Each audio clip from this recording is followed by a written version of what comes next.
آگے بڑھے ہیں تو حال یہ ہے کہ دنیا کی کوئی بھی طاقت ان کے ساتھ ٹکرا کر آگے نہ بڑھ سکی. انہوں نے ایسا نور پھیلایا جس نور کی روشنی میں تمام باطل کو للکار کر کے کافر کردار تک پہنچا دیا. وہ ہے امام حسین.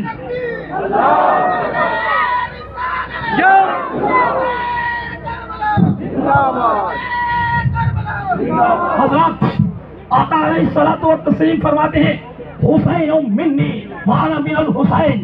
آپ فرماتے ہیں میں حسین سے ہوں اور حسین مجھ سے ہے. کیا مطلب یہ ہے کہ حسین کو سرکار سے جو قرب ہے اور سرکار کو جو حسین سے وہ قرب ہے وہ اس قدر قرب ہے, اس قدر قریب ہے, اس قدر قریب ہے کہ اس قدر قریب ہے گویا کہ دونوں مل کر کے ایک ہی ہو گئے. یہی وجہ ہے حسین کی تعریف جناب محمد رسول اللہ کی تعریف ہے. حسین کے ساتھ بغاوت جناب محمد رسول اللہ کے ساتھ بغاوت ہے. حسین سے قرب, عقیدت و محبت, ان کی مودت, ان کے اسوہ حسنہ کا ذکر خیر, یہ جناب محمد رسول اللہ صلی اللہ علیہ وسلم کے اسوہ حسنہ کا ذکر خیر.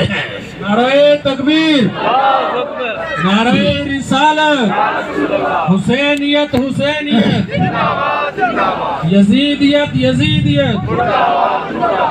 حضرات آقا علیہ الصلوۃ والتسلیم نے فرمایا ان الحسن والحسین سیدا شباب اہل الجنہ.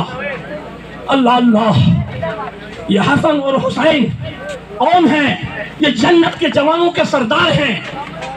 اللہ اللہ, سرکار نے فرمایا حضرت ہارون علیہ السلام کے دو فرزند تھے, ایک کا نام شبیر اور دوسرے کا نام شبر. وہ جوان اللہ اللہ جنتی تھے. تو سنو, میرے دو فرزند ایک حسین ہے ایک حسن ہے, دونوں کے معنی ایک ہے. یہ جنتی ہے, یہ جنتی ہے.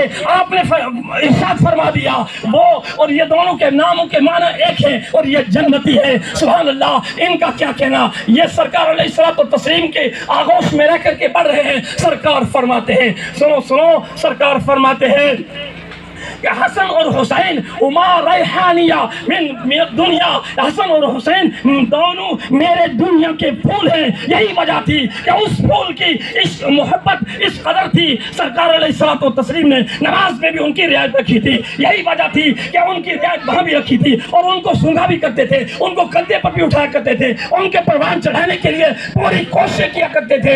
اس لیے جب جناب محمد رسول اللہ صلی اللہ علیہ وسلم کیا ہاتھ سے حضرت ام فضل نے حضرت حسین کو لیا تھا, حضرت حسین کو لے کر کے پھر گود میں رکھا تھا. سرکار کی آنکھیں اشکبار ہوئی تھی, آنکھوں سے آنسو جاری ہو گئے تھے.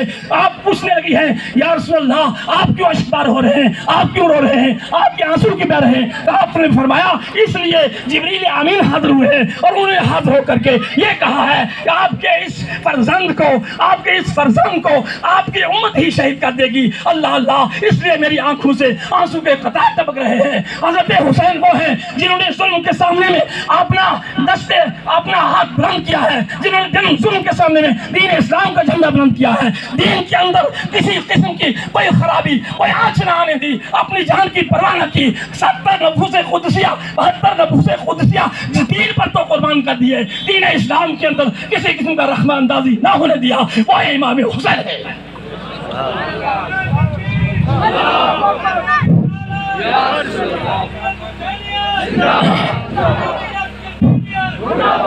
حضرت امام حسین کی ذات بہت عظیم ذات ہے اور ان کے اسوہ حسنہ کو اپنانے والے خوش نصیب ہیں. صرف نام ہی پر اکتفا نہیں بلکہ ان کا کردار چاہیے, ان کا کریکٹر چاہیے, ان کے عمل چاہیے. ان کی ساری چیزوں کو سامنے رکھ کر کے جب زندگی بسر کریں گے اللہ اپنی رحمتوں سے مالا مال فرمائے گا. استغفر اللہ تعالی ربی من کل ذنب و اتوب الیہ. السلام علیکم ورحمۃ اللہ تعالی.